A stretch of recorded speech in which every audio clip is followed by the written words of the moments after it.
Bapak Ibu, sebelum acara kita mulai, nanti mohon dimaklumi host akan mute semua partisipan supaya nanti suara pembicara kita akan lebih jelas kita dengar bersama dan tidak ada feedback sama sekali. Saya ingin menyapa selamat siang yang kami hormati Mas Menteri Wisnutama Kusubandyo, Menteri Pariwisata Indonesia, dan juga Jihan Almira Syedid, Putri Indonesia Pariwisata 2020, dan untuk internal kita, District Governor Febri Dipokusumo, selamat siang. Kemudian DGI Inyoman Swastika yang sudah bergabung juga, selamat siang. DGN Cindy Bahtiar, DGND Lina Suratman, beserta PAS PDGs yang sudah ikut bergabung bersama kita, PAS Presiden Sahul Hamid dari Rotary Club of Singapore, dan juga Dr. Agraha Levin dari Sri Cimo Kisran. Terima kasih sudah bergabung di webinar Rotary. Bapak Ibu peserta, ini adalah webinar Rotary yang ke-6, dan kali ini kita mengambil tema Social Tourism untuk Recovery Post COVID-19. Bapak Ibu peserta, kita sama-sama menyadari bahwa COVID-19 yang muncul pada bulan Desember tahun lalu, mulai kemudian di Indonesia di bulan Februari menuju Maret. Pada saat itu kita mulai mengalami pandemi COVID-19, dan kondisi ini telah membuat keterbatasan tertentu, terutama juga ekonomi dan juga pariwisata, dan beberapa daerah di Indonesia yang memang sangat besar pengaruhnya dari pariwisata, yakni tourism driven, benar-benar mengalami pertumbuhan ekonomi yang negatif growth. Dan kali ini salah satu sebabnya adalah itu adalah salah satu sebab kita mengundang Mas Menteri untuk bersama-sama dengan kita berbagi hari ini apa yang kira-kira bisa kita sama-sama lakukan, dan juga nanti kita juga perlu feedback dari Bapak Ibu peserta. Barangkali ada best practices yang bisa juga dibagikan dan untuk diaplikasikan di daerah lain sehingga pariwisata bisa berkembang dengan lebih cepat, recovery-nya lebih cepat, kemudian faster reborn istilahnya. Sebelum kita masuk pada diskusi nanti, saya mengundang District Governor Febri Dipokusumo untuk memberikan welcoming remarks. Silakan DG.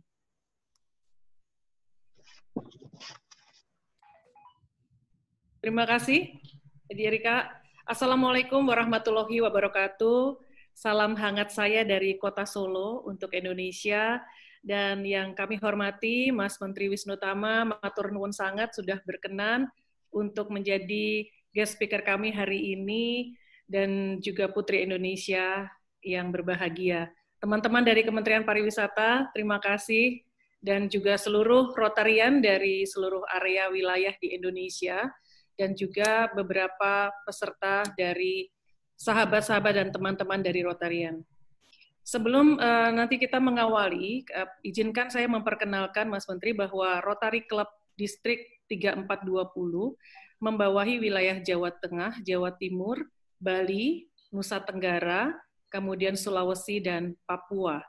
Dan Rotary Club adalah sebuah organisasi pengabdian masyarakat yang tertua di dunia yang usianya sudah 115 tahun, dan kami konsisten di 6 area fokus pengabdian, di antaranya adalah water and sanitation, disease prevention, maternal health and child, kemudian peace and resolution conflict, economic growth, dan literasi atau basic education.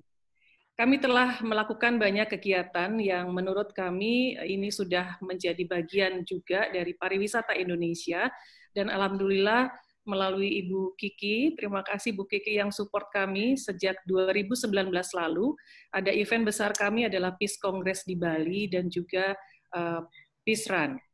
Dan ini sedikit presentasi dari kami, yang mana untuk program Disruption Building Peace in World of Conflict diikuti hampir 450 lebih peserta dari berbagai negara, dan kebetulan Rotary di Indonesia di distrik kami ini menjadi tuan rumah, dan sepenuhnya disupport matur nuwun sangat oleh Kementerian Pariwisata. Hadir juga Ramos Horta dan juga beberapa leaders Rotary dari internasional, dan para peserta dari lokal Indonesia untuk bersama-sama dengan para peace builder dari berbagai negara untuk melakukan kegiatan bersama-sama di Bali pada November tahun kemarin. Dan kegiatan berikutnya adalah kegiatan Peace Run, yang mana kegiatan ini sangat menginspirasi kami juga, Mas Menteri. Kebetulan di bulan Februari kemarin, alhamdulillah bisa terlaksana karena sebenarnya acara besarnya akan ada 27 Juni yang ya terpaksa kami cancel. Para peace runner dari berbagai negara hadir, dan ini adalah sedikit gambaran ketika Peace Run, Rotary Sri Chinmoy Wellness Home Peace Run diadakan di Surabaya dan Madura. Dan alhamdulillah banyak teman-teman asing, bahkan teman-teman dari lokal Rotary sendiri yang belum pernah ke Madura, mereka bisa menikmati kuliner Madura, wisata di Madura, dan seluruh pemerintah daerah, para bupati di Pamekasan dan Bangkalan, dan seluruh masyarakat menyambut hangat kehadiran kami semua. Dan dilihat dari salah satu pemberitaan di media massa bahwa para peace runner dari berbagai negara, mereka sangat senang untuk mengkoleksi batik-batik Madura. Dan ini ada rekaman audio dari Dr. Agraha yang menyampaikan kesan tentang tim mereka yang 2 tahun sekali selalu rutin datang ke Indonesia, dan insya Allah bulan Februari ke depan apabila sudah dimungkinkan, mereka akan datang ke Indonesia sejumlah kurang lebih 350 sampai 400 partisipan dari berbagai negara. Dan masa tinggal mereka kurang lebih biasanya 1 bulan di Bali, pernah di Manado, pernah di Bintan, dan mari kita dengarkan bersama-sama kesan yang mereka dapatkan tentang Indonesia. Silakan. Good afternoon. My name is Agraha Levine, and I'm a student of Sri Chinmoy and a member of the Sri Chinmoy Wellness Home Peace Run. I'm also a medical doctor, and to be honest, I must tell you that I absolutely love Indonesia. Frankly, it's my favorite country in the world to come to and to visit. Really, it began because Sri Chinmoy, who is an international peace leader who led the silent peace meditations at the United Nations twice a week since 1970, he brought us, usually 400 to 500 people, sometimes more, to different countries so that we could learn from other cultures. And in 1987, when we first came to Jakarta and also to Bali, we all felt at home. We felt so much love, so much joy, and so much peace. And so we actually began kind of a custom that every other year we'd come back to Indonesia because everyone loved Indonesia so much and loves Indonesia. So I'd like to just read to you these beautiful lyrics that Sri Chinmoy wrote, a song he composed in 1983 really about Indonesia, and it goes this: Indonesia, Indonesia, Indonesia, softness, sweetness, oneness, ambrosia. You are the golden link between 2 continents, Asia, Australia. Your matchless prides, Java, Bali, Sumatra, Jakarta. You are your mountain heights, you are your volcano power. Islam, Christian, Buddhist, Hindu, all faiths have built a oneness tower. And so with that, I must say that we really feel this oneness tower, this embrace of all faiths, and it's, of course, your national motto as well. And you really, Indonesia lives it out. So we are so immensely grateful. I must say that our friendship continued. We got to meet Professor Dr. Haryono Suyono in 1999. And then he took us to meet with President Habibie. Sri Chinmoy and President Habibie and Professor Haryono became such close friends. And there were some very significant exchanges that took place inside the presidential palace on January 25th, 1999. Soon after that, we had our first peace run in Surabaya with orphan children. And so that was something really significant. A couple of years later, Sri Chinmoy received from the Minister of National Education and a very high honor that named him the Heart of Indonesia recipient. And with a beautiful award. We were going to go in 2003 when we're coming back in December to, we're going to be traveling to Surakarta, to Solo. And at that point, Sri Chinmoy asked Professor Haryono, do you have any suggestions? He said, oh my gosh, my dear, dear brother friend, Sinahun, king of all the kings. You must meet him. So he arranged this beautiful meeting, and they met December 7th and 10th, 2003. And at that time, we had a very close connection, Sri Chinmoy established with Sinuhun, as well as with Prince Dipo Kusumo and Princess February, who arranged everything to the T. We had beautiful meeting, meals, singing, friendship. It went on for hours, and they even did all the children of Sinuhun, several did a presentation and a dance, and we were won over with all our hearts. And actually, when Princess February was elected as district governor in 3420, she then invited us to be part of her presentation early on at the International Mediators for Peace Conference in Bali.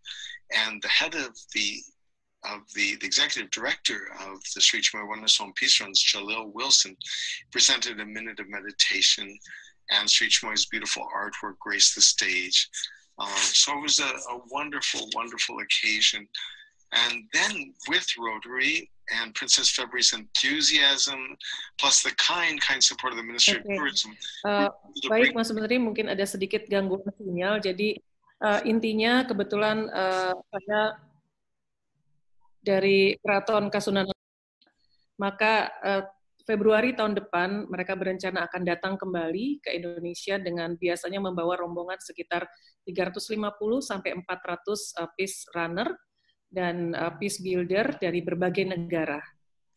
Kemudian program lain dari Jepang, mungkin bisa ditampilkan yang dari Jepang, karena kebetulan tadi yang dari Jepang ini juga sinyal tidak bisa masuk, maka ada pesan dari Jepang bahwa Pas Presiden Makiko yang sudah seorang Jepang yang sudah sejak 1991 hampir 30 tahun banyak bekerja sama dengan Rotary di Indonesia, dan pada umumnya di Jepang memiliki cukup banyak dana, tetapi tidak bisa digunakan, maka mereka sering sekali dan cinta Indonesia sambil berlibur jalan-jalan ke Indonesia.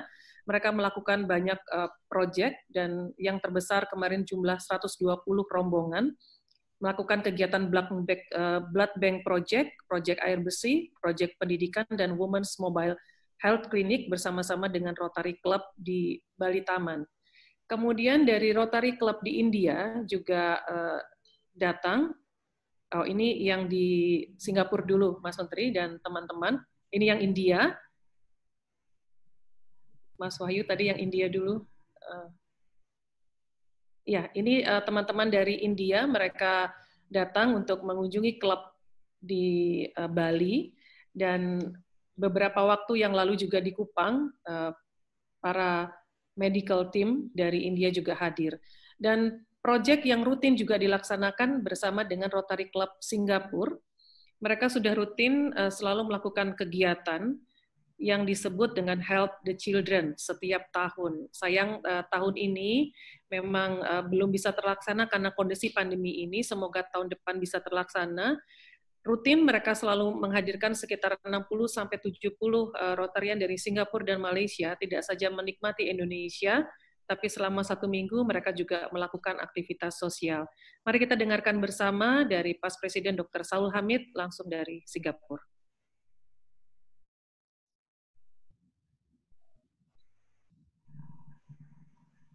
Good afternoon, everyone. My name is Dr. Shahul Hamid from the Rotary Club of Singapore. I would like to thank District Governor February for giving me this opportunity to speak. Rotary is famous all over the world. We are a service club with 1.2 million Rotarians all over the world. In Singapore alone, we have 23 Rotary clubs. 23 Rotary clubs that do projects not only in Singapore, in the region, and also the rest of the world. Our club, for example, has done projects as far as Nigeria and Africa. But our signature project for Rotary Club Singapore every year has been the Help the Children project in Bhakti Inn and helping the orphanage in Bhakti Luhur in Malang and in Batu. Now, the education project is very important to us because we believe that the children is our future. Why? Giving them the opportunity to get a better education means an opportunity for them to have a better life. and to escape a cycle of poverty that can be very vicious at times. We also take this opportunity to visit our project sites, and annually in September and October, we will bring at least 60 Rotarians from outside Indonesia, mostly from Singapore, Malaysia, from Taiwan, from Philippines, and from our other sister clubs in other parts of the region. We'll bring them to Batu and to Malang to visit our projects, not only for them to see what has been done with their money, but also an opportunity for them to understand Indonesia better in terms of culture, in terms of the tourism aspect, and in terms of understanding the people and the cuisine. We've been doing this for the past 10 years. Other than our work in Batu and in Malang for the children, we are also active with Bhakti Luhur Orphanage, which is situated in Malang. We'll be bringing our Rotarians and our family members as well to visit Bhakti Luhur for them to understand the needs of the disabled people in this area, in that part of the world. Yes, you're right. We can do projects anywhere. There are projects to be done all over the world. But we believe that Indonesia, being our closest neighbor, we should be involved in social projects to help improve ourselves better. Many of our Rotarians have links with Indonesia. Some of them are of Indonesian origins, and they have not forgotten where they came from. And we will try our best to continue with our work, not only to help the children, but also to expose our Rotarians to what Indonesia is all about, from the tourism aspect, from the culture aspect, and the general aspect. Thank you very much. Baik, itu tadi yang disampaikan oleh PP Sahrul Hamid yang selalu rutin. Dan berita baik, Mas Menteri, bahwa sudah diorder 5.500 masker batik dari Kota Solo untuk dikirim ke Singapura karena mereka menginginkan masker batik Indonesia. Ini salah satu bagian juga dari pengembangan ekonomi kreatif kami, mendukung program pemerintah, karena kebetulan yang mengerjakan masker batik ini adalah ibu-ibu yang kehilangan mata pencaharian dan ekonominya karena pandemi ini. Jadi ini persembahan Rotary untuk mendukung kegiatan pemerintah.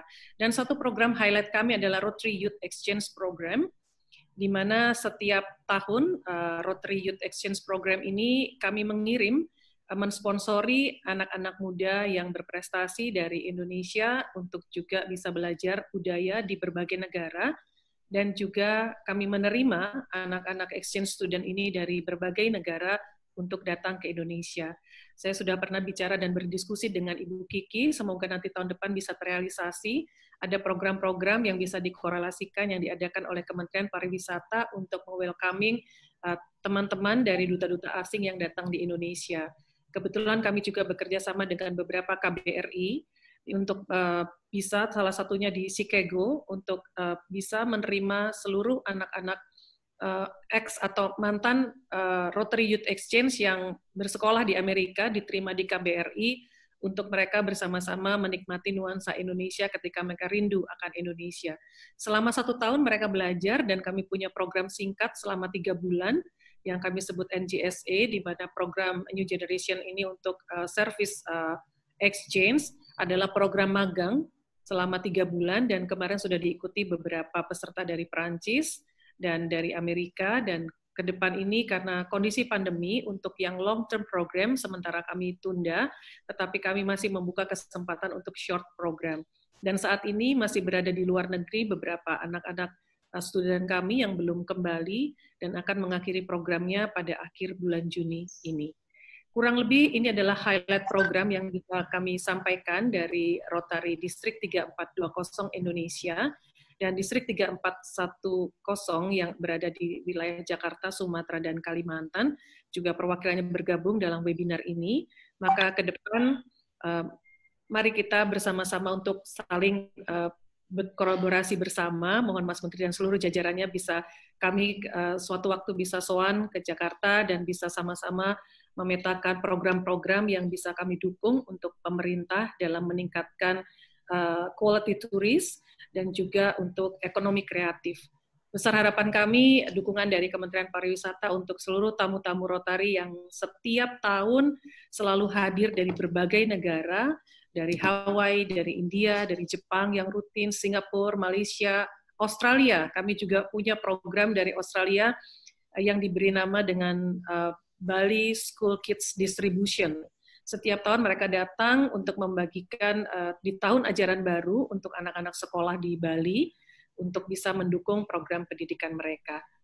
Dan di Rotary ini ada program untuk anak muda yang kami sebut dengan Rotaract, jadi kami juga sudah memulai sejak dini menginspirasi anak-anak muda untuk juga ikut berpartisipasi dalam pengabdian masyarakat. Sekali lagi Mas Menteri Pariwisata, terima kasih sekali untuk kesempatannya bersama seluruh jajarannya atas kerjasama dan support yang sudah diberikan kepada kami. Semoga kami dari Rotary Distrik 3420 Indonesia, juga Distrik 3410 Indonesia, bisa terus ikut mendukung program pemerintah dalam meningkatkan quality turis ke depan dan meningkatkan ekonomi kreatif, dan banyak program-program MICE kami seperti conference di tingkat zone, di tingkat Asia maupun juga Asia Pasifik. Semoga webinar kali ini bisa membuka wawasan kami, mohon arahan dari Mas Menteri untuk sinergi ke depan, karena dalam forum ini banyak juga dihadiri oleh non-anggota Rotary yang ingin mengetahui bagaimana pariwisata ini setelah pasca pandemi. Terima kasih. Wassalamualaikum warahmatullahi wabarakatuh. Terima kasih banyak Diji Febri Dipokusumo langsung dari Solo. Mas Menteri dan Bapak Ibu Rotarian beserta peserta webinar yang lain, melihat dari beberapa data yang muncul pada saat diskusi ataupun webinar tourism belakangan ini dari data IMF, WHO atau World Economic Outlook mengatakan bahwa diperkirakan memang ekonomi global akan turun di tahun 2020 karena pandemi ini. Jadi semua kelihatannya akan menyumbangkan indeks negative growth, termasuk juga Amerika yang diprediksi akan turun sebesar minus 5,9, kemudian area Europe turun sekitar minus 7,5%, kemudian Middle East dan Central Asia minus 2,8% forecast-nya, dan kecuali emerging dan developing Asia countries kelihatannya akan positive growth, tetapi masih positif, tetapi turun dibandingkan dengan tahun sebelumnya. Dan di Indonesia sendiri memang kita mengamati sudah ada penurunan dibanding tahun sebelumnya, terutama untuk di antara 37 provinsi yang ada 2 provinsi yang memang penurunannya lebih relatif tajam, yakni daerah yang memang kontribusi pariwisatanya sangat tinggi terhadap ekonomi daerah itu, yakni Yogyakarta dan juga Bali. Yogyakarta mengalami penurunan kemarin di minus 0,17, dan Bali sendiri minus 1,14 quarter 1 versus quarter 1 last year, tahun lalu. Jadi PR kita rupanya sangat besar ya Mas Menteri dan juga teman-teman Bapak Ibu pelaku pariwisata di Indonesia khususnya. Jadi pilihannya apakah nanti MICE tourism yang mungkin akan bisa membantu faster recovery, atau apakah special purpose tourism, diantaranya ada sport tourism yang kemarin diadakan di Banyuwangi juga sebelum pandemi ini. Kemudian ada heritage tourism, MICE tourism yang memang kita sering diskusikan belakangan ini, dan juga social tourism yang akan banyak kita diskusikan pada hari ini. Bapak Ibu, ada banyak inisiatif yang memang dilakukan juga oleh teman-teman pelaku pariwisata, dan juga diantaranya ada CHS protocols yang sudah juga ditetapkan di masing-masing daerah yang dengan bimbingan Kementerian Pariwisata juga. Ada Ibu Kiki yang juga sering sangat rajin untuk berdiskusi bersama Bapak Ibu pariwisata, pelaku pariwisata di Indonesia, khususnya di top 10 destinasi yang memang mudah-mudahan nanti bisa mengalami pertumbuhan atau recovery yang lebih cepat dibanding dengan daerah yang lain.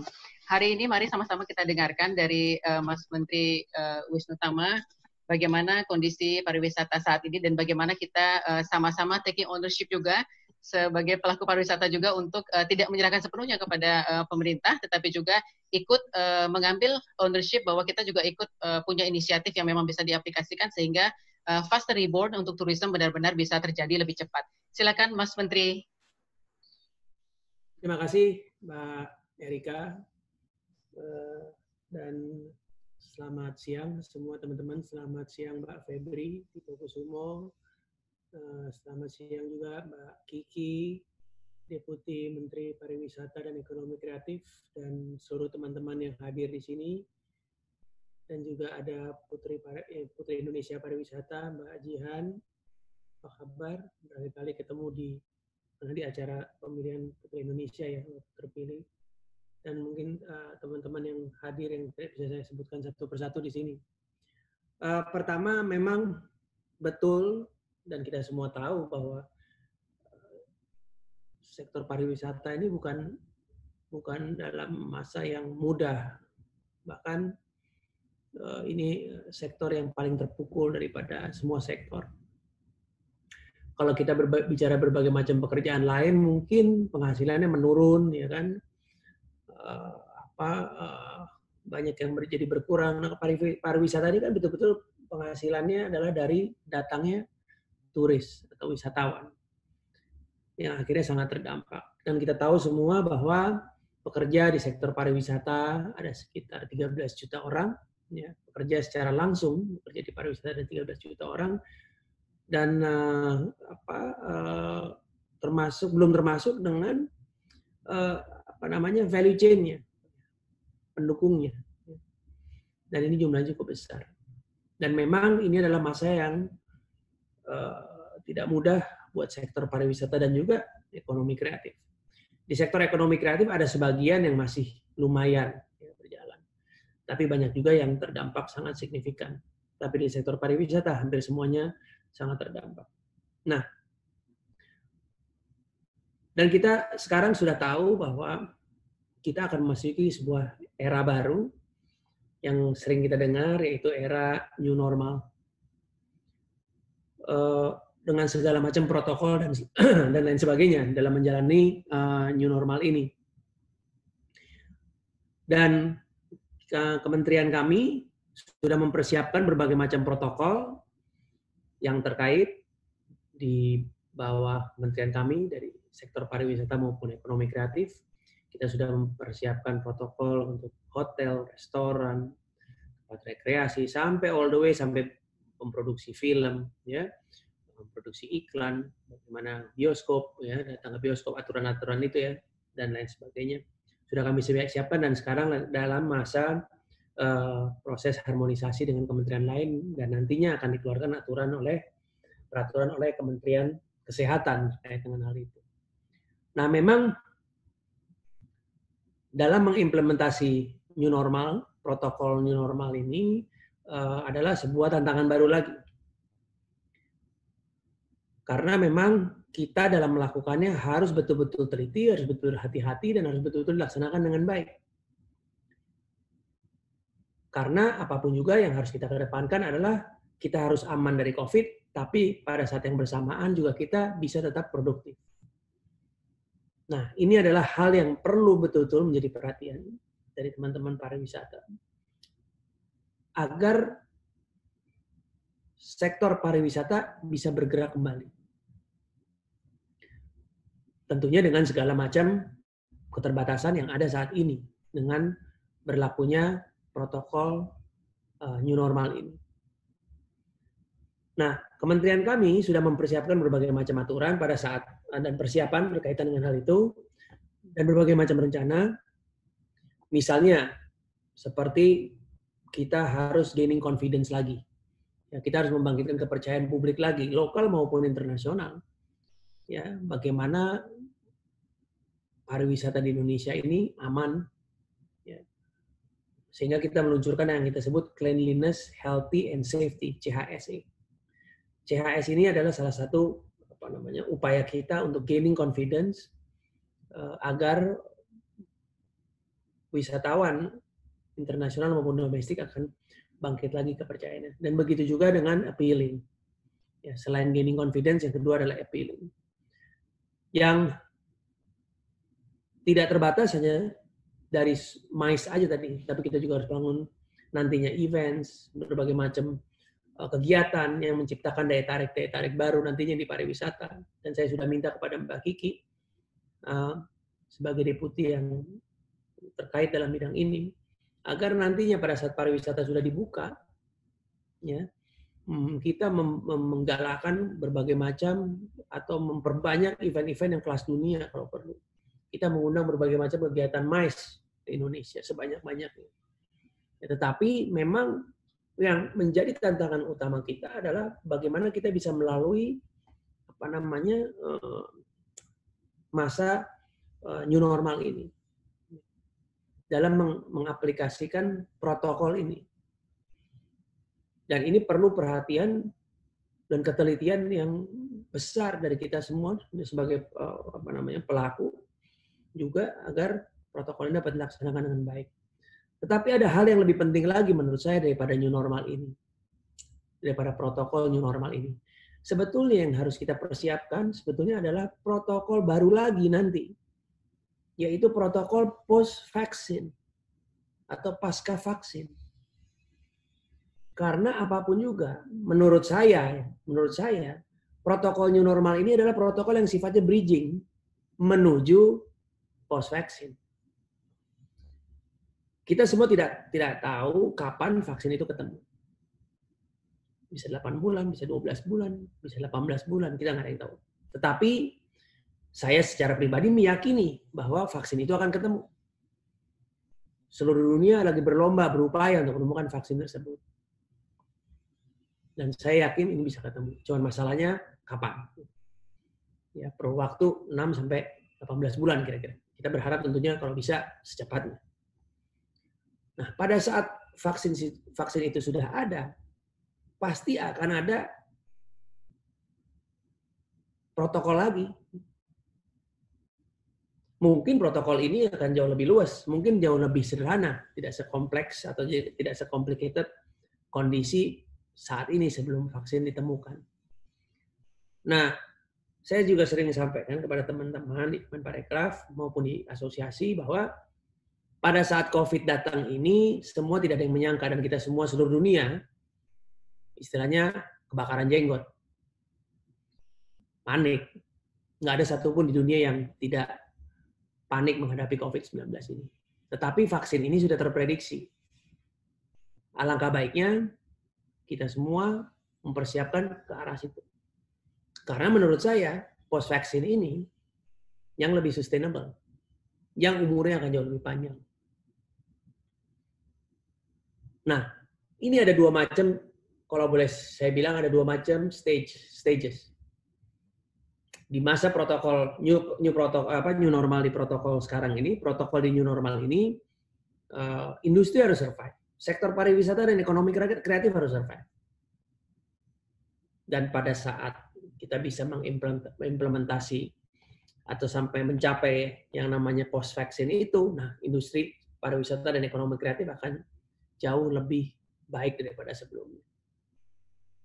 Ini yang kami persiapkan, dan tentunya dalam penerapan protokol ini kita harus melalui berbagai macam tahapan. Dan yang terpenting lagi selain tahapan ini, daerah tersebut harus siap dari segi kesehatannya, dari sisi COVID-19-nya maupun kesiapan daerah. Pemerintah pusat di sini tidak bisa berdiri sendiri. Karena pemerintah daerah sangat penting dan sangat strategis dalam mengimplementasi protokol kesehatan yang baru ini. Nah, protokol ini tahapan-tahapannya kurang lebih penetapan protokol CHS ini yang sudah dilakukan, sedang kita lakukan harmonisasi dengan kementerian terkait.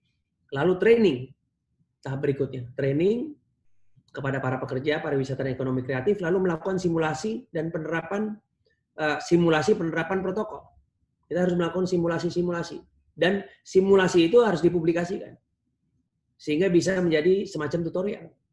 Dan pada tahap berikutnya yang kelima adalah melakukan uji coba di destinasi-destinasi yang terbatas. Ini kira-kira tahapan-tahapan secara umumnya. Tetapi kembali dalam melaksanakan ini, ya, reopening stages nanti pada saat daerah siap, ya, kita juga perlu membangun kepercayaan. Dan disitulah bagaimana kita memanage. Kalau ada masalah baru lagi nanti, ya confidence itu akan hilang lagi dan akan mundur lagi. Nah, ini adalah salah satu tugas kita. Ya. Oleh karena itu saya sependapat dengan beberapa pemimpin daerah bahwa bagaimana kita mengimplementasikan ini dengan hati-hati, ya. Dan pelaksanaan dilakukan dengan sebaik mungkin. Karena kalau confidence itu hilang atau nanti ada problem lagi pada saat perjalanannya, kita akan mundurnya akan jauh lagi. Kita akan mundur jauh lagi.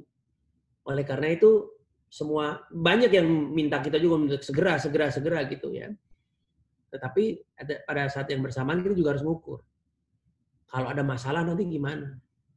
Kalau ada penyebaran baru lagi di di tempat atau di sektor pariwisata nanti bagaimana? Mundurnya akan jauh lagi kita. Ini yang harus diperhitungkan dengan baik gitu ya. Sehingga pariwisata bisa segera bangkit dengan baik dan menuju ke post vaksin itu. Nah, inilah kenapa kenapa kita harus betul-betul dalam mengimplementasi ini. Pertama, kita harus berkoordinasi dengan kementerian lain agar tidak tumpang tindih ya. Dalam pelaksanaannya nanti, berkoordinasi dengan daerah juga hal yang sangat penting. Ya. Kesiapan daerah juga hal yang sangat penting. Dan pelaksanaannya nanti juga harus betul-betul tadi yang saya sampaikan. Harus betul-betul teliti, harus detail, dan harus disiplin. Jangan sampai kita miss satu dan dua hal, ya, terjadi masalah baru lagi di sektor pariwisata, katakanlah terjadi penularan gitu, amit-amit ya, kita mundurnya akan jauh lagi. Karena yang kita harus bangun bukan hanya sekedar protokol kesehatan, tetapi gaining confidence. Gaining confidence itu untuk mengalahkan apa? Fear factor. Lah ini fear factor ini kan ngebangunnya kan terbangunnya dan menguranginya itu kan bukan masalah seperti matematika sederhana saja tinggal membolak-balikan atau menciptakan sebuah aturan baru saja, tidak. Mesti dibangun pelan-pelan. Nah, ini adalah salah satu yang akan kita lakukan ke depan, membangun kepercayaan kembali, dan memang dengan kondisi new normal ini akan ada tren baru di pariwisata. Kita semua tahu lebih akan ke quality tourism nantinya, ya. Lebih sifatnya yang banyak yang lebih mengutamakan physical distancing, ya, mementingkan fasilitas kesehatan, kebersihan dan keselamatan, dan lain-lain. Itu menjadi satu hal yang it's a must. Gitu ya, pada saat kita memasuki protokol era new normal ini, dalam menjalankan protokol-protokol yang juga demikian. Nah,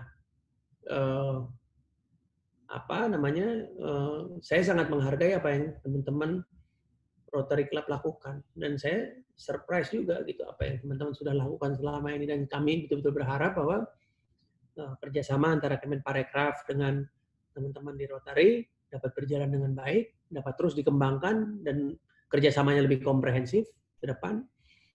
Dan Mbak Kiki di sini pasti akan membantu, dan kita akan terbuka juga dengan ide-ide yang berbeda daripada yang sebelumnya. Dan itu yang justru kami harapkan. Inovasi-inovasi kegiatan ya, yang berbeda daripada sebelumnya, itu justru kami harapkan sehingga menciptakan daya tarik baru lagi. Ya kan? Dan memang ke depan ini salah satu tantangannya adalah bagaimana kita menciptakan daya tarik misalnya di destinasi wisata atau dalam kegiatan-kegiatan kita, dalam aktivitas kita, dalam MICE kita, events kita dan sebagainya. Itu sebuah hal yang penting ke depan. Dan saya yakin teman-teman Rotary dapat mendukung kita, dapat membantu kita, dan kita dapat bekerja sama ke depan dengan jauh lebih baik. Kurang lebih itu. Dan di lain pihak juga kita akan segera melaunching sebuah kampanye untuk membangun kepercayaan tadi yang kita sebut Indonesia Care, tapi nanti treatmentnya akan kami launching dalam waktu dekat. Mudah-mudahan kita bisa launching dalam waktu dekat ya Mbak Kiki ya. Dan dari sektor pariwisata, maksud saya dari sektor ekonomi kreatif juga kami banyak menggalakkan kegiatan kemarin kampanye nasional yang dilaunching Pak Presiden yang disebut Bangga Buatan Indonesia. Ini bukan sekedar kampanye nasional biasa, tetapi ini juga kita bekerja sama dengan e-commerce, ya, agar dapat membantu menjual produk-produk buatan Indonesia. Itu kita terapkan juga berbagai macam aspek dalam membantu mereka dari pendampingan,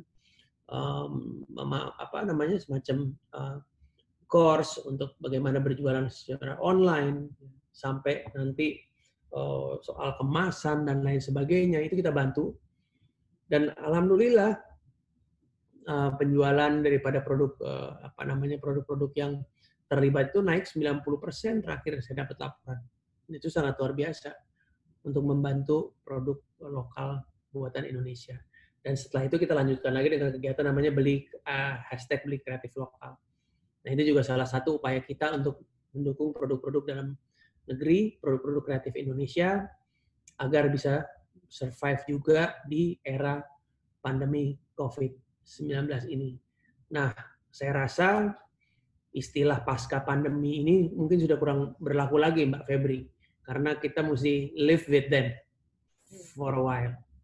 Jadi yang mesti kita lakukan adalah protokol agar kita tidak tertular, dan nantinya insya Allah dalam waktu dekat kita akan memiliki vaksin COVID-19. Sehingga segala satunya saya yakini akan jauh lebih baik buat kita semua, dan mudah-mudahan kita semua diberikan kesehatan dalam melalui pandemi ini, diberikan kekuatan dan juga diberikan ketabahan, sehingga kita semua dapat melalui pandemi COVID-19 ini agar bisa justru jauh lebih baik daripada sebelumnya. Terima kasih. Terima kasih banyak, Mas Menteri. Saya nggak bisa membayangkan Mas Menteri dengan teman-teman Rotary, pasti banyak sekali permintaan dari daerah-daerah terutama yang memang fokus di turisme, bahwa pertanyaannya kapan akan buka gitu. Tapi saya setuju bahwa ini tidak mungkin bisa terburu-buru, karena memang harus betul-betul dipersiapkan, dan untuk mencegah kita buka kemudian ada justru impact-nya akan jauh lebih buruk terhadap ekonomi dan pariwisata. Jadi kita akan mengulang lagi proses recovery nanti. Dan malah bisa mundur jauh lagi kalau kita salah-salah melakukannya. Dan setiap daerah beda-beda juga kapan bukanya, Mbak Erika. Ya, betul, Mas. Jadi masih terfokus di 10, apakah terfokus di 10 destinations beyond Bali, ataukah nanti akan ada priority 2 atau 3 pilot project, Mas Menteri? Kita dasarnya membuka bukan 10 destinasi prioritas itu, tetapi dasarnya adalah laporan dari Kementerian Kesehatan dan gugus tugas mana yang paling memungkinkan untuk dibuka duluan. Secara faktor kesehatan yang kita lihat sebagai dasar utama untuk menentukan itu. Baik, Mas Menteri, kalau izin boleh dibuka sedikit nggak, mungkin destinasi mana yang kira-kira menjadi pilot project untuk protokol CHS ini diterapkan sehingga bisa dibuka lebih awal? Ini banyak bisikan dari teman-teman, mau tanya sedikit, boleh nggak dibuka dulu? Gini, kalau saya sampaikan sekarang, nanti tiba-tiba tren COVID-nya berubah, nanti jadi salah lagi saya. Ya, yang saya lakukan sekarang lebih penting adalah berkoordinasi dengan pemerintah daerah masing-masing, memastikan segala satu siap, persiapan teknisnya siap gitu. Kadang-kadang kalau saya ngomong begitu, dipancing-pancing begitu, nanti jadi headline itu. Kalau ada wartawan di sini. Oke, Mas Menteri, wartawan tidak ada. Baik, saya akan parkir lagi pertanyaan tadi. Mudah-mudahan nanti kita bisa mendapat update setelah semuanya siap. Jadi Bapak Ibu, paling gampang sebenarnya tinggal lihat ini ininya gugus tugas laporan perkembangan COVID-nya, kelihatan dari destinasi pariwisata mana yang R0-nya segala macam paling bagus. Baik, Mas Menteri. Baik, terima kasih banyak Mas Menteri Wisutama dan Bapak Ibu peserta webinar tadi. Mas Menteri juga menyampaikan bahwa nggak ada pilihan, sekarang kita harus live with it. Mesti benar-benar berdamai istilahnya, Mas Menteri. Dan sekarang sektor pariwisata ini memang menjadi sektor yang benar-benar memang terpukul dan terdampak besar sekali, beda dengan sektor yang lain, misalnya consumer goods, biotechnology, dan juga trading barangkali terdampak, tetapi mungkin masih ada di tangga survival yang lebih baik dibanding dengan industri pariwisata itu sendiri. Dan untuk era new normal, tadi Mas Menteri menyampaikan mengenai protokol CHS, cleanliness, kemudian health, dan juga safety, yang juga sama-sama dipersiapkan oleh pelaku pariwisata yang lain. Tetapi barangkali pada saat implementasi akan ada challenge, kemungkinannya challenge-nya seperti apa respon dari masyarakat mengenai new normal, kemudian acceptance mereka mengenai new normal, dan pemahaman istilah new normal ini dari beberapa masyarakat mungkin sedikit berbeda. Tetapi pesannya adalah kesehatan sangat penting, tetapi juga ekonomi juga merupakan hal yang sangat penting. Jadi harus sama-sama dijalankan paralel, karena tanpa ekonomi kita juga akan sangat terpuruk, tanpa kesehatan juga ekonomi tidak akan berjalan dengan baik. Tadi Mas Menteri juga menyampaikan bahwa barangkali tidak hanya MICE, tetapi special event seperti social tourism misalnya, itu juga bisa mendatangkan tourism yang dengan lebih cepat, dengan kontribusi revenue per turis lebih tinggi, relatif lebih tinggi dibandingkan dengan regular tourism atau leisure tourism, dan juga length of stay-nya juga barangkali akan lebih lama sehingga bisa memberikan kontribusi yang lebih baik pada saat overall revenue, monthly revenue ataupun quarterly performance untuk tourism itu sendiri. Bapak Ibu, campaign dari pemerintah mengenai Indonesia Care sangat kami tunggu, dan saya yakin dan percaya kita akan sama-sama mendukung campaign ini. Dan saya dari Mas Menteri tadi, saya akan beralih sekarang ke Putri Indonesia Pariwisata, Jihan Almira. Dengan campaign tadi saya belum bisa membayangkan seberapa sibuk nanti Jihan akan menjadi Duta Pariwisata untuk ikut membantu juga program pemerintah ini. Saya beralih ke Jihan. Silakan Jihan bisa berbagi bersama kami. Halo, selamat siang Ibu Erika. Selamat siang Jihan. Selamat siang Ibu Febri, Bapak Wisnu, Ibu Kiki, dan beserta jajarannya dan semua yang sudah hadir. Sebelumnya saya mau berterima kasih atas kesempatan yang sudah diberikan. Dan sedikit banyak tadi sebetulnya sudah disampaikan oleh Bapak Wisnu ya. Valid information and facts. Seperti kita tahu, pandemi virus corona ini tuh udah merubah banyak perilaku dan cara hidup manusia ya ke arah yang baru. Bisa disebut seperti sekarang ini era new normal, di mana kita sudah harus hidup berdampingan.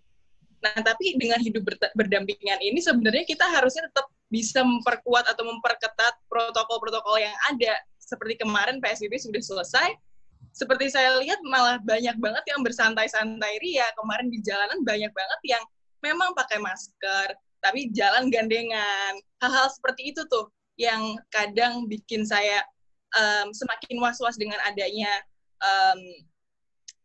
new normal ini. Cuman hopefully everything is gonna go fine.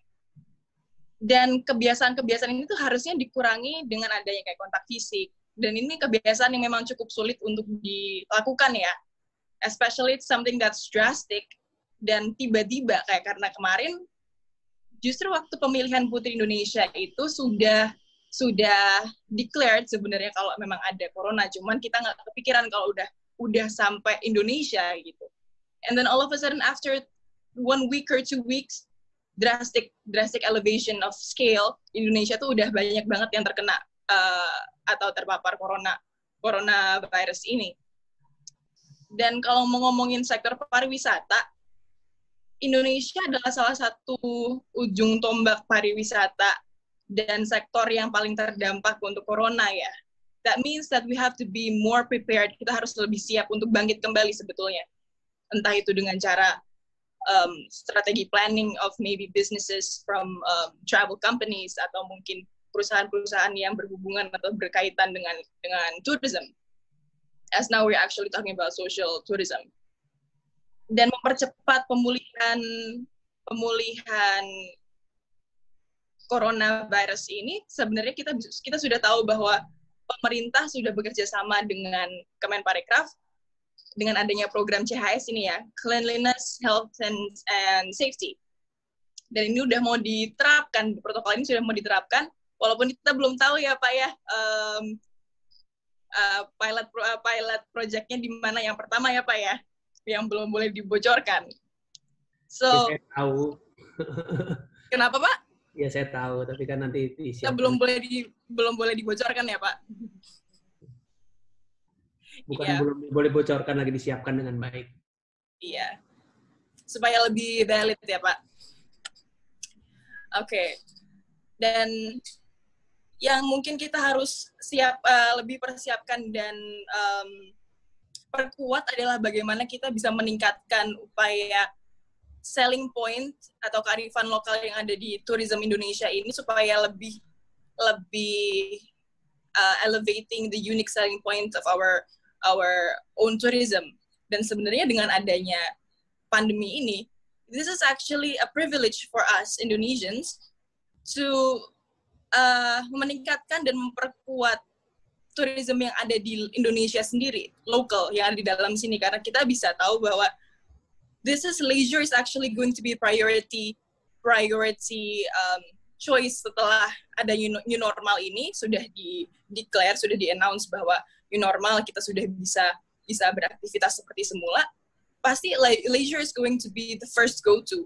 Kita pengen liburan dan pasti akan ada pemikiran untuk orang-orang berlibur, tapi nggak bisa keluar karena mereka akan mikir, berarti cari aman, kita akan liburan di sekitar sini dulu aja. Di Indonesia aja dulu. Udah kita cari yang lebih dekat dulu aja. Mungkin kalau kita di Jakarta, kita bisa ke Bandung. Oke lah, Bandung dulu. Walaupun kita mungkin nggak tahu apakah itu, maksudnya orang tidak aware apakah itu red zone atau mungkin bahkan kemarin saya sempat dengar ada black zone di Surabaya. Terus ada juga mungkin green zone. Entah apapun itu, orang-orang pasti akan tetap memprioritaskan vacation, tapi lebih memilih untuk berlibur di daerah-daerah yang lebih dekat. Dan Indonesia is very wide, it's very broad, dan mungkin dengan adanya corona ini, it's everywhere. So basically, if it's everywhere, orang-orang akan lebih mengekspor daerah-daerah yang ada di sekitar mereka, so that they're actually going to explore around them without having to go outside atau keluar negeri, gitu sih. Jadi menurut saya this is one good point for us to actually sell the social atau the close exploration of tourism in Indonesia itself. Ya, mungkin begitu dulu sih kalau dari saya ya, atau pandangan saya untuk so far.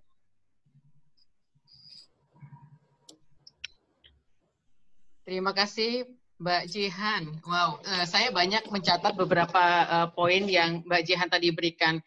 Selain memperkuat protokol CHS, sebetulnya ini merupakan tanggung jawab semua pihak. Saya sangat setuju.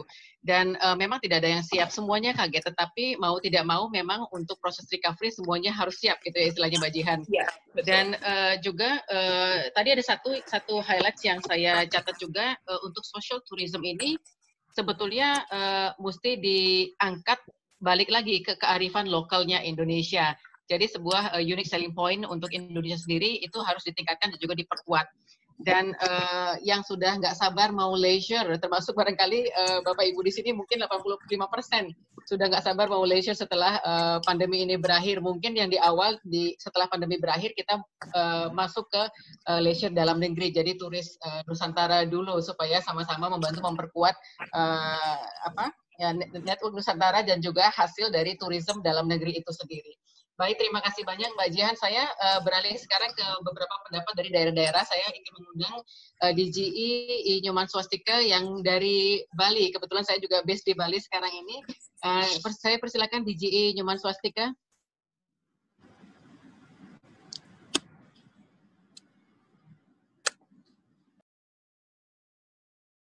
Oke, barangkali DGI belum bersama kita. Saya masuk dulu kelompok apakah Pres Aceh Robin? Halo. Oke, DGI silakan DGI. Mohon dibantu 5 menit DGI. Terima kasih. Oke, 5 menit. Terima kasih MC kita yang hebat. Terima kasih Bapak Menteri, Pak Wisnu. Saya sedikit komen atas apa yang kita diskusikan. Yang jelas, saya berharap dengan tim pariwisata bekerja sama dengan Rotary untuk tetap optimis ke depan dan kreatif atau inovatif atas kondisi yang ada.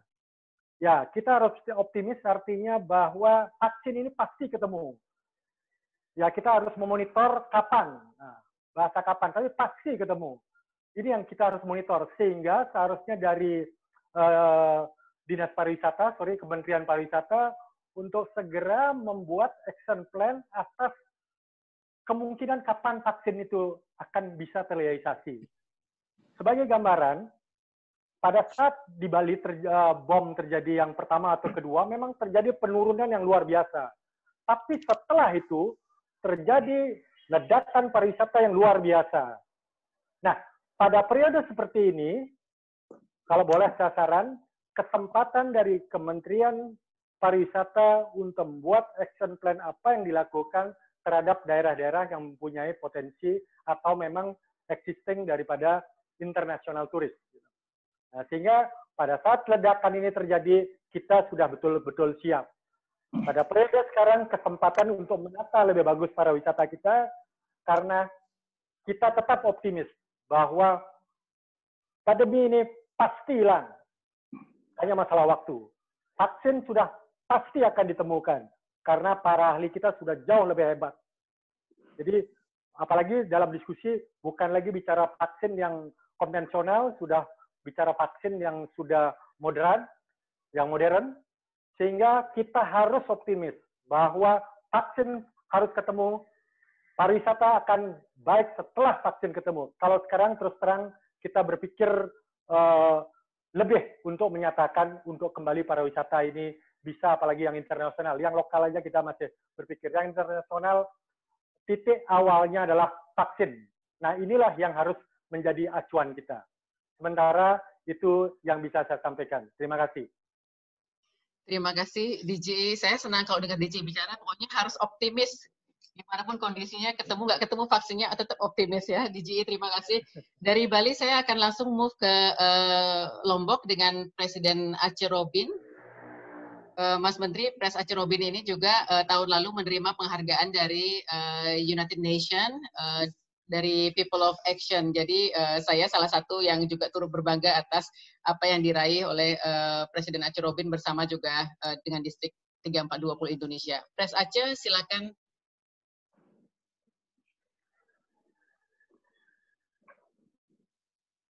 Silakan Presiden Aceh. Terima kasih moderator. Selamat siang Mas Menteri, Governor Febri, DJ Swastika, dan para peserta lainnya. Saya di Lombok akan mengabarkan bagaimana sekarang saat COVID-19 ini dengan turisme, terutama di dalam bidang bahari. Kebetulan saya terlibat dan langsung dengan pariwisata bahari, kedatangan sel-sel Indonesia dan juga yat-yat asing ke Lombok sangat berkurang, tetapi dalam hal ini di mana social tourism sangat terasa sekali, para peserta daripada yacht asing sangat membantu kepada masyarakat dengan membagikan sembako dan membagikan kepentingan-kepentingan lainnya. Ini juga terjadi pada saat gempa di tahun 2018, Rotary bersama para turis asing yang datang di Lombok itu banyak sekali membantu. Saya meminta kepada Pak Menteri, ada satu acara yang sangat besar, bagaimana jika acara Sail Indonesia ini yang dihadiri selalu dengan beratus-ratus kapal yacht asing, tahun 2020 ini masih bisa dilangsungkan walaupun masih akan dimundurkan. Karena ini memang sangat membawa dampak yang positif sekali kepada masyarakat di Lombok dan NTB khususnya. Terima kasih untuk itu, sementara sebegitu dulu. Moderator. Baik, terima kasih Presiden Aceh Robin langsung dari Lombok, dan saya akan sekarang masuk ke pindah ke Surabaya dengan PDG Mufid Wahyudi. Silakan PDG Mufid, mohon dibantu 5 menit. Silakan PDG. Iya, sorry. Terima kasih Eci Erika, Mas Menteri yang terhormat, DJ Febri dan para senior leader, fellow Rotarian semuanya. Luar biasa acara hari ini. Semangat, jadi kita menjadi spirit baru bahwa nanti insya Allah akan bisa segera menjadi lebih baik. Nah, saya tadi sudah, fellow Rotarian semua sudah menyampaikan optimisme yang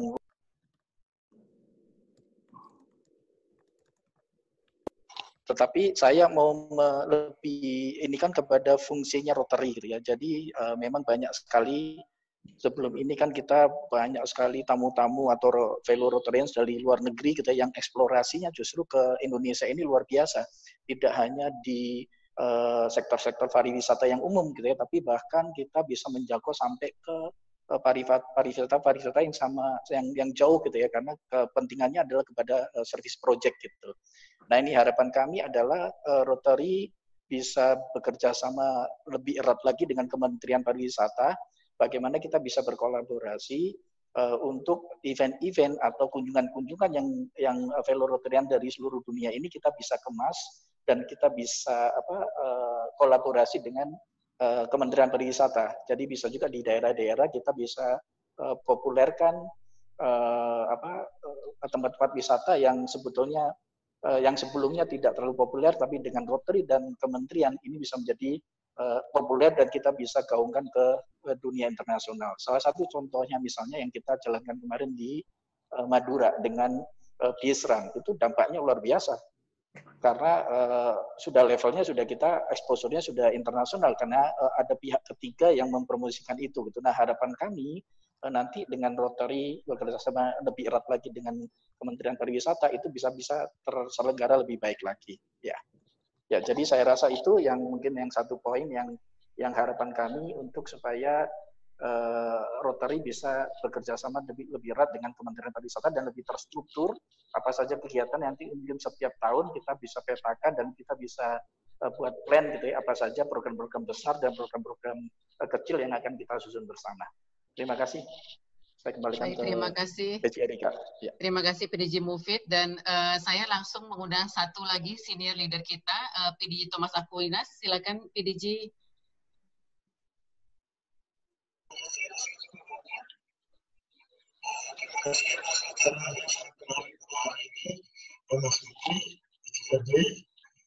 Terima kasih atas paparannya. Dari paparan yang kita saksikan bersama ini, dan dari aktivitas Rotary selama ini, kita bisa lihat bahwa banyak hal yang bisa kolaborasi antara Rotary dan Kementerian Pariwisata. Kalau boleh saya usulkan, bila berkenan, antara dua pihak diadakan MOU atau perjanjian kerjasama, seperti halnya dengan Kementerian Kesehatan. Kementerian Kesehatan dengan Rotary sudah diadakan MOU dan perjanjian kerjasama.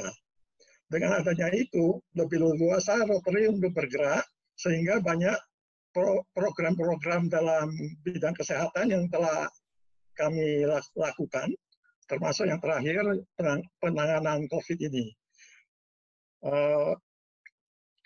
Mungkin dengan adanya kerjasama dengan Kementerian Pariwisata, kita bisa lebih aktif untuk mengaktifkan itu. Satu hal yang kita lihat bahwa Rotary ada satu event internasional yang tahunan, yang paling besar adalah yang sedunia. Dan yang kedua adalah se-Asia. Untuk yang se-Asia itu, hostnya bergilir antara negara-negara di Asia. Singapura, Malaysia, Thailand, Filipina, Taiwan, dan sebagainya, termasuk Indonesia. Yang terakhir, 2018, kita host di Jogja, di mana 1.000 Rotarian dari luar negeri hadir, dan mereka menginap minimal 3 hari, 4 hari untuk event, dan sebagian besar mereka lanjutkan dengan pariwisata ke Borobudur, Parangtritis, Jogja, dan sebagainya, ya, sampai 6-7 hari. Nah, yang 2012 ada di Bali, itu bahkan sampai 1.300 peserta dari luar negeri. Tapi panitia di Indonesia ini mengalami kerugian. Kalau di luar negeri banyak panitia itu mendapat dukungan dari pemerintahannya, sehingga untuk sewa bis bisa gratis, untuk sewa gedung harganya bisa sangat murah. Sedangkan kita di Indonesia itu semua harga normal, di mana kita sulit untuk negosiasi dapat harga istimewa. Sehingga panitia expense-nya jadi tinggi sekali, mengalami kerugian.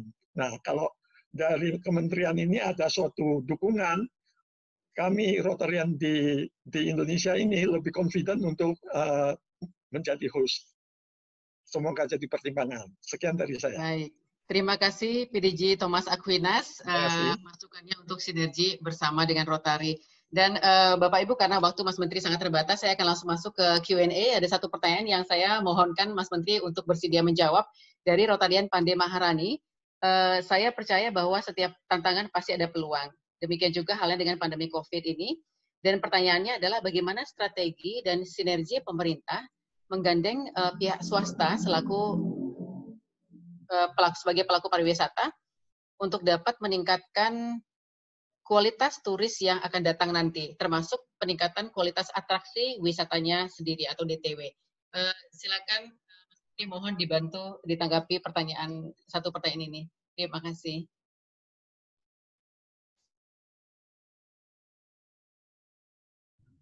Baik. Sebelum menanggapi pertanyaan ini, mungkin saya ingin sedikit komentar mengenai masukan dari Pak Nyoman Swastika tadi dan Bapak Ibu yang tadi menyampaikan beberapa masukan, Bu Aca Robin, Pak Mufid dan Pak Thomas Aquinas.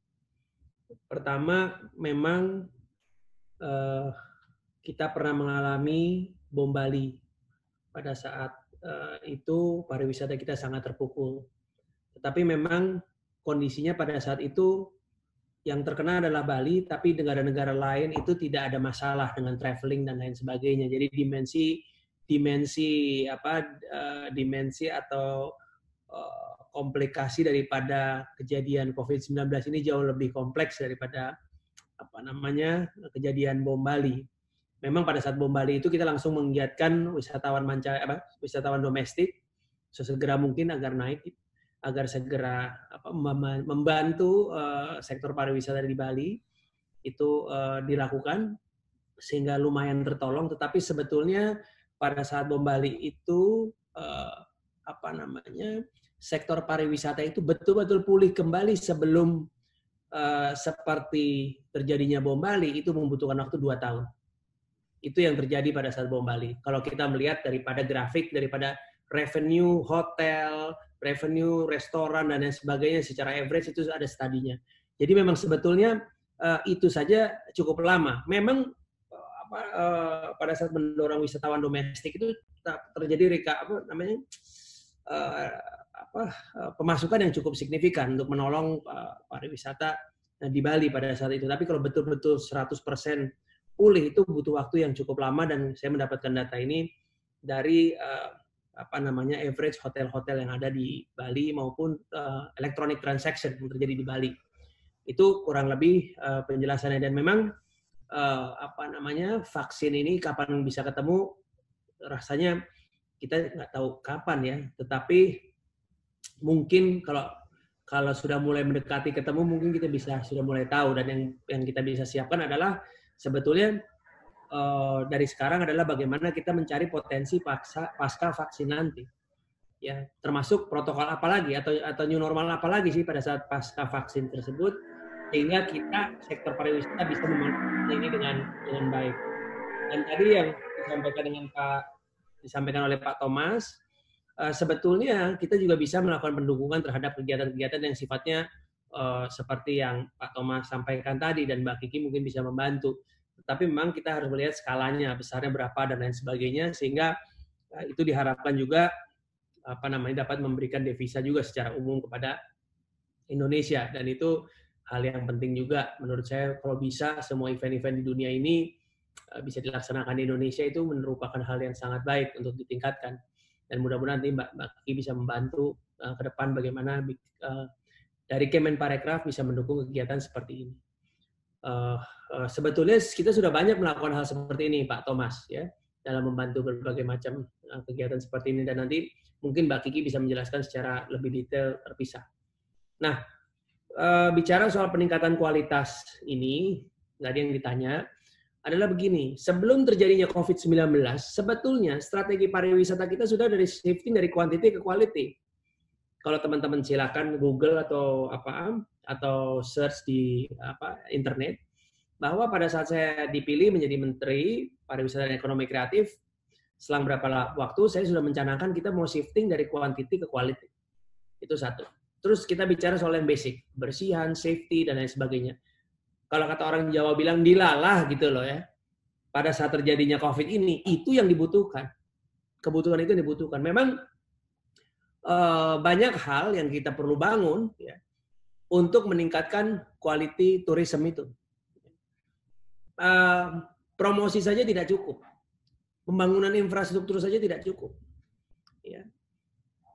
Jadi banyak hal lagi. Akhirnya kita mengembangkan daerah-daerah khusus yang punya target market tertentu, premium misalnya. Seperti di Labuan Bajo misalnya, itu salah satu upaya kita untuk menentukan Labuan Bajo ini jadi premium destination misalnya. Lalu yang berikutnya lagi kita memperbaiki konektivitas. Konektivitas kita. Ya.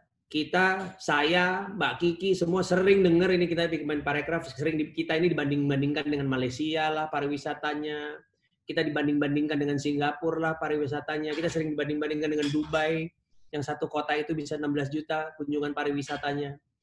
Tetapi ada yang realize tidak bahwa konektivitas mereka jauh lebih baik. Jumlah seat capacity mereka jauh lebih banyak daripada kita. Malaysia itu seat capacity-nya 2 kali lipat lebih daripada Indonesia. Negara yang jauh lebih kecil daripada kita. Jauh lebih besar. Jumlah seat capacity menuju ke Kuala Lumpur itu 2 kali lipat lebih. Ya. Apalagi Dubai. Kalau kita bicara Singapore Airlines, apalagi Singapore Airlines hampir terbang ke semua negara yang punya potensi di dunia. Dari New York, Los Angeles, San Francisco, ya, Vancouver, terus Auckland, you name.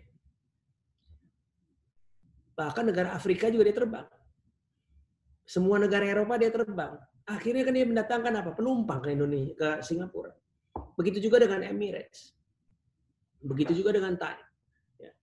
Nah, ini adalah bagian daripada konektivitas.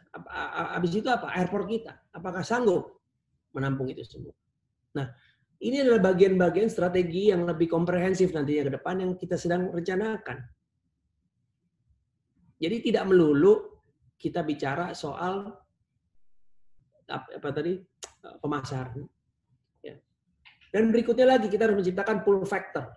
Pull factor itu yang akhirnya menentukan what kind of people yang kita invite. What kind of visitor yang kita tarik. Makanya misalnya saya ambil contoh gini, kalau misalnya Mbak Kiki bikin event, katakanlah MotoGP gitu ya di Indonesia.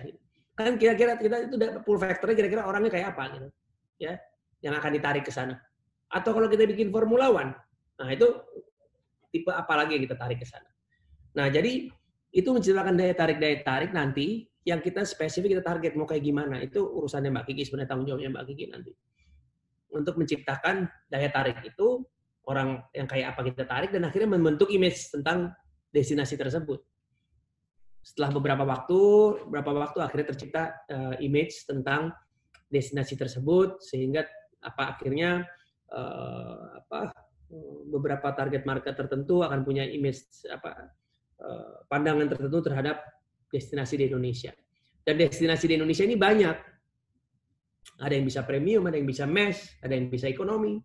Kita nggak tahu selera orang ini di negara ini. Nah, dengan adanya Google Analytics, dengan adanya machine learning hari ini, kita bisa lebih mempelajari secara spesifik apa sih target market kita. Kita bisa cari ya dalam mempromosikan dalam pemasarannya nanti ke depan untuk event-event tertentu atau daya tarik tertentu kepada kepada marketnya atau kepada pasarnya. Kurang lebih demikian. Terima kasih. Baik, Mas Menteri, mohon mungkin masih ada waktu sedikit lagi, ada satu pertanyaan yang mungkin penting untuk dijawab. Bagaimana sebetulnya upaya kita agar UKM kecil tidak kalah berdaya saing dengan UKM yang besar, terutama di masa pandemi yang sedang terjadi ini, terutama UKM yang di industri pariwisata, Mas Menteri? Ya, tadi sudah sempat saya sampaikan, kita kemarin melaunching yang kita sebut Bangga Buatan Indonesia. Ya. Itu sebuah kampanye nasional yang tujuannya adalah mendorong UKM kreatif agar bisa berkompetisi di saat ini, khususnya di saat pandemi ini.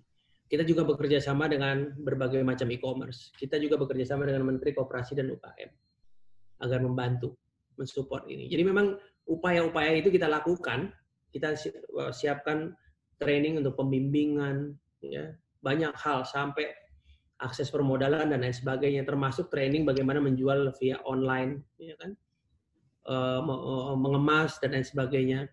Itu adalah bagian-bagian penting yang harus dilakukan, dan memang ini adalah tantangan tersendiri saat ini, di mana pada saat era perdagangan e-commerce seperti ini yang bisa cross border dan lain sebagainya, tantangannya jadi makin berat buat produk dalam negeri. Tetapi bukan berarti terlambat, bukan berarti kita nggak bisa. Kita harus bangkitkan semangat ini juga. Kita bangun juga ekosistemnya ekosistem yang harus bisa mensupport produk-produk dalam negeri. Bukan hanya sekedar membuat barangnya saja. Kalau zaman dulu mungkin kita bisa membuat barang yang bagus, lalu kita jual di sebuah toko atau titip di toko, ya bisa laku. Kalau sekarang nggak bisa begitu lagi. Kita harus paham ekosistem digital ini untuk bisa berkompetisi di era seperti sekarang. Dan kita tahu pandemi COVID-19 ini mengakselerasi, ya sekali lagi saya sampaikan, pandemi COVID ini mengakselerasi era digital jauh lebih cepat. Buktinya apa? Ya hari ini kita sekarang sedang melakukan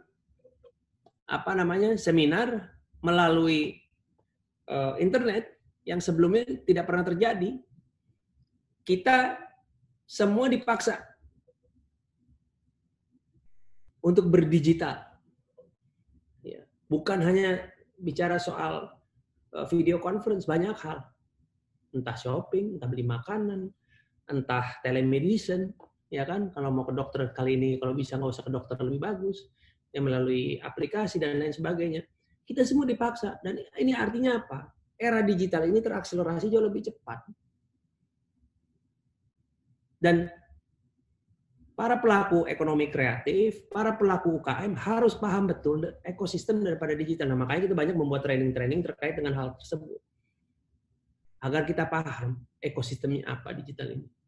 Dan bagaimana cara untuk survive di era pandemi COVID ini melalui platform-platform digital. Kurang lebih demikian. Baik, terima kasih banyak Mas Menteri. Luar biasa UKM di pariwisata juga sebetulnya sudah bisa masuk ke e-commerce ataupun marketplace dengan hashtag tadi. Juga di-campaignkan Bangga Buatan Indonesia. Dan tadi Mas Menteri menyampaikan bahwa kondisi ini membuat akselerasi digital ini menjadi lebih cepat sebetulnya.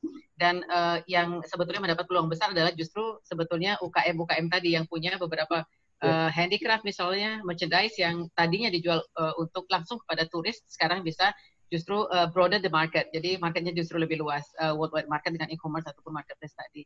Terima kasih banyak Mas Menteri. Saya beralih sedikit ke Mbak Jihan.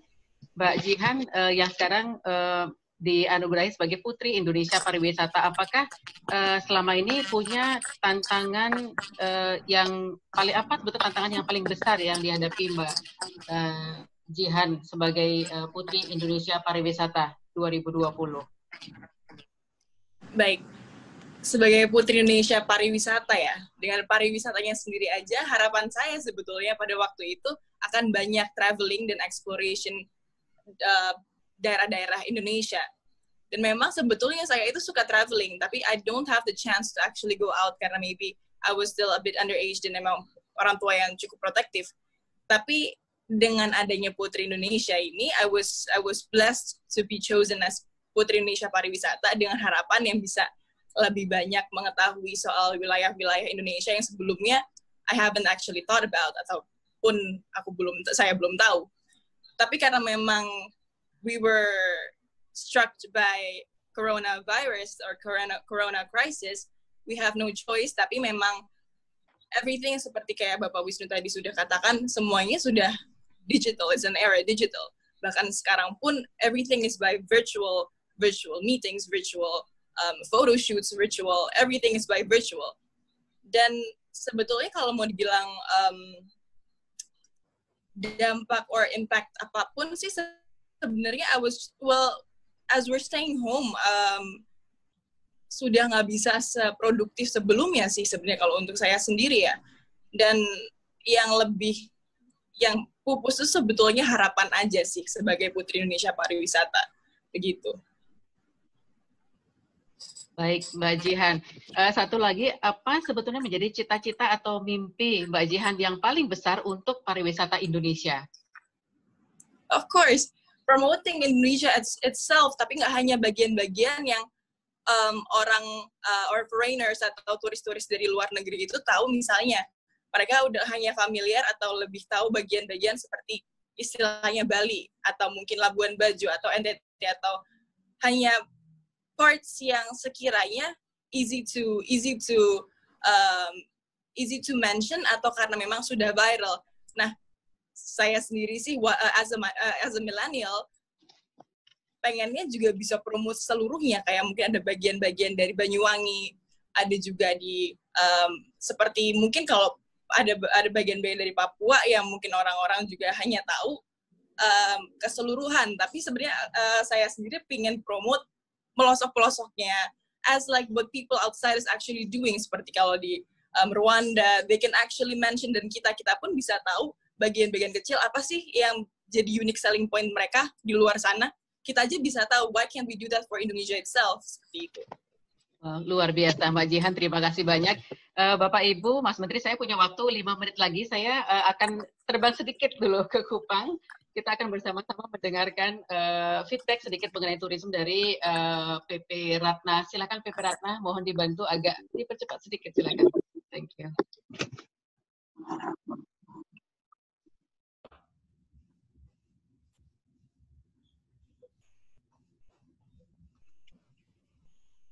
PP Ratna dari Kupang, apakah sudah terkonek?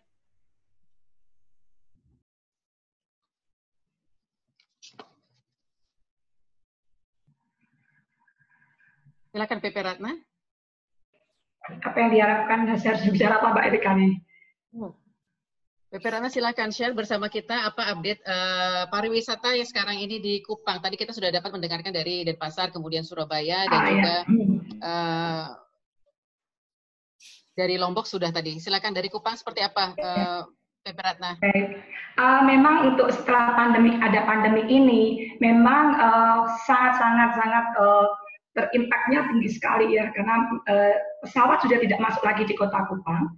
Seperti sekarang saya tidak bisa pulang ke Surabaya, karena memang tidak ada pesawat yang dari Surabaya ke Kupang dan juga Jakarta maupun tempat-tempat lain tidak ada pesawat masuk.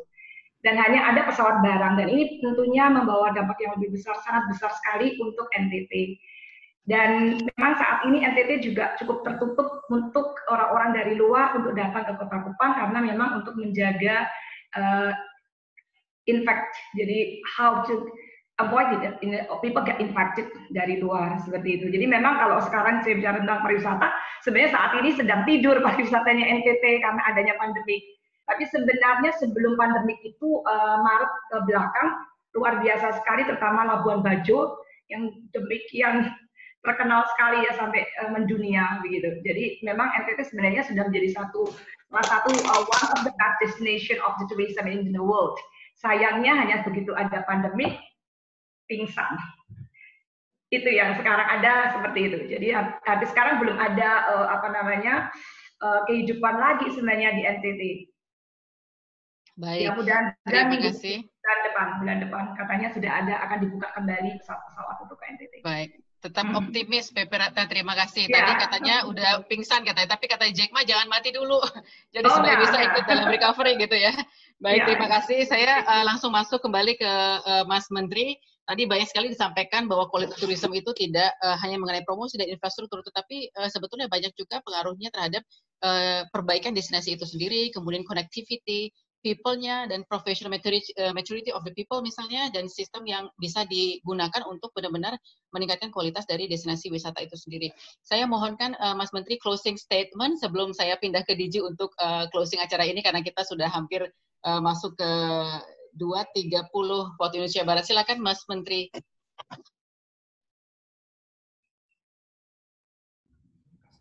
Terima kasih Mbak Erika. Terima kasih untuk kesempatannya dan telah mengundang saya di acara ini, dan tentunya banyak sekali masukan yang bisa kami terima, dan semoga bisa jadi masukan-masukan juga buat teman-teman di Kemenparekraf ke depan agar bisa membangun pariwisata dan ekonomi kreatif ke depan untuk jauh lebih baik. Dan memang dalam kondisi seperti ini sering saya sampaikan juga di berbagai macam kesempatan bahwa dalam setiap krisis selalu ada kesempatan. Tinggal kita mau memilih di mana kita bersikap dalam kondisi seperti sekarang ini. Karena kesempatan itu akan ada pada saat kita bersikap positif dan terbuka dengan segala macam perubahan yang ada dalam setiap kondisi yang terjadi di setiap krisis. Jadi memang sekali lagi ini memang bukan hal yang mudah buat kita semua untuk kita lalui bersama. Tapi saya yakin dengan dukungan dari teman-teman Rotary ini bisa membantu, sangat membantu Kemenparekraf untuk dapat membuat sektor pariwisata dan ekonomi kreatif ke depan jauh lebih baik. Sekian dari saya, terima kasih. Wassalamualaikum warahmatullahi wabarakatuh. Terima kasih banyak Mas Menteri. Luar biasa, setiap krisis tentu ada kesempatan. Tergantung bagaimana kita menyikapi sehingga bisa benar-benar diterima dan melakukan perubahan bersama-sama sehingga nanti kita bisa memberikan suatu kontribusi yang positif, kemudian pertumbuhan juga positif, double digit, dan juga bold growth ya. Terima kasih sekali lagi Mas Menteri dan juga Ibu Kiki yang juga sudah hadir bersama kita di acara ini, dan saya akan langsung masuk ke closing statement dari District Governor Febri Dipokusumo dari Solo. Silakan DG Febri. Baik. Terima kasih Mas Menteri untuk kesempatan yang sangat luar biasa, dan di sini kami merasa sangat dekat dengan pemerintah, dalam hal ini Kementerian Pariwisata, bisa berdiskusi langsung, dan nanti seluruh pertanyaan-pertanyaan dan banyak masukan akan saya sampaikan melalui Bu Kiki, supaya bisa dapat merekod semua pertanyaan yang masuk. Cukup banyak sekali dari berbagai wilayah di Indonesia, dan dari Bali juga ingin ditampilkan satu program dari Rotary Club Bali Denpasar, silakan sedikit supaya beliau juga bisa melihat. Ini yang tadi saya sampaikan adalah program dari Bali Kids Distribution. Setiap tahun ini Mas Menteri, dan Rotary Club dari Australia selalu datang ribuan alat-alat tulis untuk anak sekolah, baju, tas, seperti ini selalu hadir. Jadi semoga ke depan kita bisa berkolaborasi bersama. Dan untuk seluruh peserta webinar, terima kasih sekali juga Putri Indonesia. Dan bagi yang belum bergabung bersama kami dalam langkah-langkah kebaikan untuk kemanusiaan dan pengabdian masyarakat, silakan bisa follow di Instagram kami, dan semua sosial media kami ada di Instagram, di website Rotary, dan juga YouTube channel kami. Dan Mas Menteri, kami memang selalu setiap seminggu 2 kali kami mengadakan webinar ini untuk lebih dekat dengan masyarakat, dan inilah untuk webinar seri berikutnya di hari Sabtu dengan Mbak Yeni Wahid, karena salah satu area fokus kami adalah tentang Peace and Conflict Resolution yang sudah didukung oleh Kementerian Pariwisata dengan Peace Congress, dihadiri 450 peserta dari berbagai negara, para peace builder, dan juga peace runner. Semoga tahun depan, Mas Menteri, di Februari 350 sampai 400 tadi yang Dr. Agra sampaikan bisa betul-betul berkunjung ke Bali dalam waktu tinggalnya 1 bulan di sana dan bisa didukung oleh Kementerian Pariwisata. Kemudian yang terakhir, atas apresiasi dan penghargaan kami kepada seluruh peserta, ada pemenang giveaway untuk hari ini, dan sebagai bentuk dukungan kami kepada salah satu produk unggulan lokal kami dari Solo adalah produk jahe wangi, yang juga nanti kami akan kirimkan ke Mas Menteri untuk bisa mencicipinya, karena ini produk dari Solo yang kebetulan yang dimiliki oleh keluarga Rotary juga, untuk bisa ikut menghangatkan Indonesia ini dengan produk-produk herbal. Silakan bisa menghubungi Instagram kami. Dan dengan demikian, terima kasih sekali Mas Menteri untuk kesempatannya, sudah berkenan bergabung bersama kami, dan nanti juga ada Putri Indonesia yang sangat luar biasa, Mbak Jihan. Semoga bisa kolaborasi ya, menjadi duta pariwisata, juga duta kemanusiaan kami, bisa sama-sama keliling Indonesia nantinya untuk bersama-sama melakukan aktivitas kemanusiaan dan pengabdian masyarakat. Dan tentu saja kepada Yayasan Putri Indonesia, Ibu Putri Kuswisnuwardani tadi mengirimkan salam hormat kepada Mas Menteri, dan juga kepada Mustika Ratu dan seluruh pendukung kegiatan ini. Terima kasih sekali Eci Erika, terima kasih, dan seluruh senior leader dan seluruh peserta. Mohon maaf sekali, banyak sekali yang tidak bisa bergabung karena kapasitas kami memang kami membatasi untuk peserta webinar kali ini. Sekali lagi matur nuwun, semoga pariwisata Indonesia selalu wonderful, dan kami dari Rotary Distrik 3420 dan Distrik 3410 Indonesia siap untuk mendukung program pemerintah meningkatkan pariwisata dan ekonomi kreatif Indonesia. Wassalamualaikum warahmatullahi wabarakatuh. Waalaikumsalam. Terima kasih DG Febri Dipokusumo, dan sekali lagi terima kasih banyak Bapak Ibu yang sudah bergabung di webinar ke-6 kali ini, dan jangan lupa untuk bergabung di webinar ke-7 yang tadi sudah disampaikan oleh DG Febri. Terima kasih sekali lagi Mas Menteri Wisnu Tama Kusubandio, Menteri Pariwisata Indonesia, dan juga Mbak Jihan Almira Putri Indonesia Pariwisata 2020, dan District Governor Febri Dipokusumo, dan semua senior leader di Rotary Sydney 3420. Dan mudah-mudahan kita bersama-sama dengan pemerintah, dengan inisiatif dan campaign Indonesia Care, kita sama-sama bisa ikut dalam faster reborn prosesnya untuk pariwisata Indonesia. Saya Erika Sedana, pamit undur diri dan sampai bertemu di webinar yang lain. Terima kasih dan selamat sore.